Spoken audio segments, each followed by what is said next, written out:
இன்று தெற்கு சட்டமன்ற தொகுதிக்கு உட்பட்ட பெரியார் நகர் பகுதி. இந்த பெரியார் நகர் பகுதி எப்படின்னு பார்த்தீங்கன்னா ரொம்ப ரொம்ப ஒரு ஏழை மக்கள் அதிகமாக இருக்கக்கூடிய ஒரு பகுதி. பெரிய வசதிகள் எல்லாம் அந்த மக்களுக்கெல்லாம் பெருசாக இல்லை. இங்கே அதிகமாக குப்பை எடுக்கிறக்கே கொஞ்சம் நம்ம போராடி தான் எடுக்க வேண்டியிருக்கும்.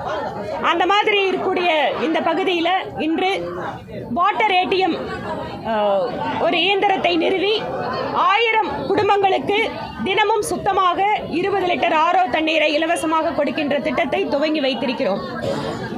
இது தொகுதியில் இந்த மாதிரி ஏடிஎம் வாட்டர் ஏடிஎம் இது 9வது இயந்திரம். இதுக்கப்புறம் கூட இன்னும் 2 இயந்திரத்தை நிறுவ போகிறோம்.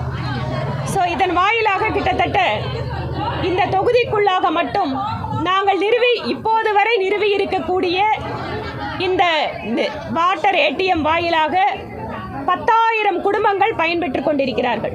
அதாவது ஒவ்வொரு நாளும் ஒரு குடும்பத்திற்கு 40 ரூபாய் நாங்கள் மிச்சம் செய்து கொண்டிருக்கிறோம். அப்போ நீங்கள் கணக்கு போட்டு பார்த்துங்க, 10,000 குடும்பம் இன்டூ டெய்லி 40 ரூபாய். அந்த அளவிற்கு அவர்களுக்கு சுத்தமான குடிநீரை இலவசமாக வழங்குகின்ற இந்த சேவையை இங்கு தொகுதி மேம்பாட்டு நிதி மற்றும் ஒரு சில நிறுவனங்களுடைய CSR நிதி வாயிலாகவும் ஏற்பாடு செய்து கொடுத்திருக்கிறோம். இதன் வாயிலாக நல்ல குடிநீர், நல்லபடியாக குடும்பத்திற்கு ஆரோக்கியம் என்பது எங்களுடைய இலக்கு. இன்று காலை பொள்ளாச்சியிலே மாநில அரசு நிகழ்ச்சியிலே மாநிலத்தினுடைய முதலமைச்சர் திரு MK ஸ்டாலின் அவர்கள் கலந்து கொண்டு கோவையிலே ஜைகா நிறுவனத்தின் உதவியோடு கட்டப்பட்டிருக்கக்கூடிய 300 படுக்கை வசதிகள் கொண்ட ஒரு கூடுதல் வளாகத்தை திறந்து வைத்தார். அரசாங்கத்தினுடைய பல்வேறு திட்டங்களை துவக்கி வைக்கின்ற அந்த நிகழ்ச்சியில் அவர் பேசுகின்ற பொழுது அது ஒரு அரசு நிகழ்ச்சியாக இல்லை. அரசு நிகழ்ச்சி என்பதால் சட்டமன்ற உறுப்பினர்களாக நாங்கள் அங்கு செல்கிறோம். அதில் அவங்க கட்சிக்காரங்க MLAக்கள் MPக்கள் இருந்து பேசுறதுங்கிறது ஒன்று.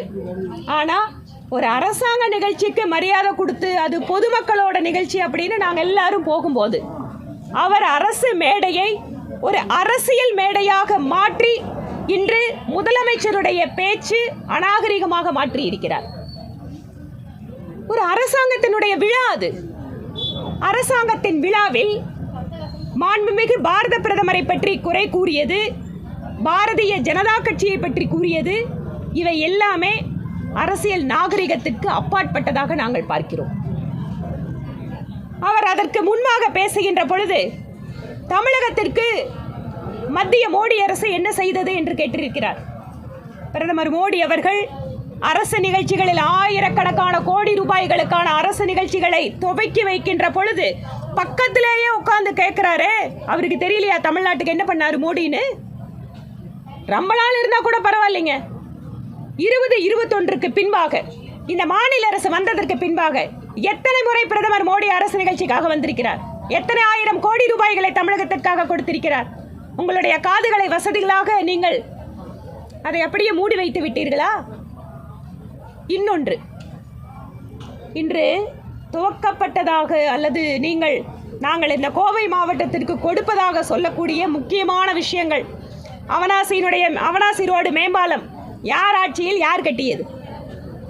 உக்கடம் மேம்பாலம் யார் ஆட்சியில் திட்டமிட்டு யார் கட்டியது? பில்லூர் கூட்டு குடிநீர் திட்டம் 3 யார் ஆட்சியில் திட்டமிடப்பட்டு அது இப்போது துவக்க விழாவிற்கு வந்திருக்கிறது. இன்னும் பல்வேறு விஷயங்களை சொல்லலாம். அங்கு தென்னை விவசாயிகளுக்காக என்ன அறிவிப்பு வரும்னு நான் என்ன பார்த்தேன்னா, சட்டப்பேரவையில் நான் பேசுகின்ற பொழுது தென்னை விவசாயிகளுடைய வாழ்க்கை தரம் உயர்வதற்காக தேங்காய் எண்ணெயை ரேஷன் கடைகளில் கொடுக்க வேண்டும் என கோரிக்கை வைத்தேன். அதை பற்றி எந்த ஒரு அறிவிப்பும் கிடையாது. ஆனால் வேர்வாடல் நோய், இலைவாடல் நோய், அது இருக்கிற தென்னை மரத்தை வெட்டி எடுக்கிறதுக்கு 10 கோடி ரூபாய் கொடுக்குறேங்கிறார். அந்த மரத்தை காப்பாத்துறதுக்கு விவசாயிகளுக்கு உதவி பண்ணுங்கன்னு உங்களை நாங்கள் கேட்குறோம். ஆனால் நீங்கள் தென்னை மரத்தை வெட்டி போடுறதுக்கு பணம் கொடுக்குறீங்க. மாநிலத்தினுடைய முதலமைச்சரே, விவசாயிகளுடைய வாழ்க்கை பற்றி உங்களோட அக்கறை இதுதானவா? இரண்டாவது, தென்னை மக்கள் அந்த தேங்காய் உற்பத்தி செய்யறது இல்லை தேங்காயுடைய விற்பனைக்காக மின்னணு வேளாண் சந்தையை இந்த பகுதி விவசாயிகளுக்காக நான் உருவாக்கி கொடுக்கிறேன்னு மாநிலத்தோட முதலமைச்சர் சொல்றாரு. அவர் சொல்கின்ற இந்தியா முழுவதும் ஒரு விவசாயி தன்னுடைய பொருளை விற்பனை செய்கின்ற நாம் என்கின்ற திட்டம் மத்திய அரசு மோடி அவர்களுடைய அரசினுடைய திட்டம். அதை ஏதோ புதிதாக தென்னை மர விவசாயிகளுக்கு பொள்ளாச்சியில் நின்று நான் உங்களுக்கு கொடுக்குறேன்னு சொல்லி பெருமை பேசுகிறீங்களே மாநிலத்தினுடைய முதலமைச்சர், அது மத்திய அரசினுடைய நாம் திட்டம். இந்த மாதிரி ஒவ்வொன்றா சொல்லலாம். நீங்கள் இன்றைக்கு வாட்ஸ்அப் யூனிவர்சிட்டி பொய் பரப்புகிறாங்க பிஜேபி காரங்கன்னு சொல்கிறீங்க. இந்த பொய் பரப்புறது, வாட்ஸ்அப் யூனிவர்சிட்டி வச்சிருக்கிறது, இது எல்லாமே திராவிட முன்னேற்ற கழகத்திற்கு சொந்தமானது. ஏனென்றால் திராவிட முன்னேற்ற கழகம் ஒவ்வொரு முறையும் தமிழகத்து மக்களிடம் பொய் பேசித்தான் 1967 நீங்கள் பொய் பேசி தான் ஆட்சிக்கு வந்திருக்கீங்க. ஆரம்பத்தில் நீங்கள் அரிசி எத்தனை கொடுப்பேன்னு தமிழ்நாட்டு மக்களுக்கு சொன்னீங்க. இன்னைக்கு 3 படி அரிசின்னு சொன்னீங்க. அதுக்கப்புறம் 1 படி அரிசி நீங்கள் பொய் பேசி ஆரம்பித்தது நீங்கள். அதனால் இந்த வாட்ஸ்அப் யூனிவர்சிட்டி பொய் பேசுறது இதெல்லாம் திராவிட முன்னேற்ற கழகத்திற்கு கைவந்த கலை. நீங்கள் போன தடவை நாங்கள் வந்தால் முதல் கையெழுத்து நீட்டுக்குன்னு சொன்னீங்க. இன்னைக்கு வரைக்கும் அது பொய் தான். நீங்கள் அந்த பொய்யை மாற்றவே இல்லையே. அதே போல் மத்திய அரசு கொண்டு வருகின்ற திட்டங்களை மாநில அரசு எங்கே தடுத்ததுன்னு கேட்டீங்களே. சென்னை சேலத்திற்காக 8 வழிச்சாலை மத்திய அரசு இங்கு கொடுக்கின்ற பொழுது தடுத்தது யார்? இன்றைக்கு பல்வேறு விஷயங்களை சொல்லலாம். இந்த மாதிரி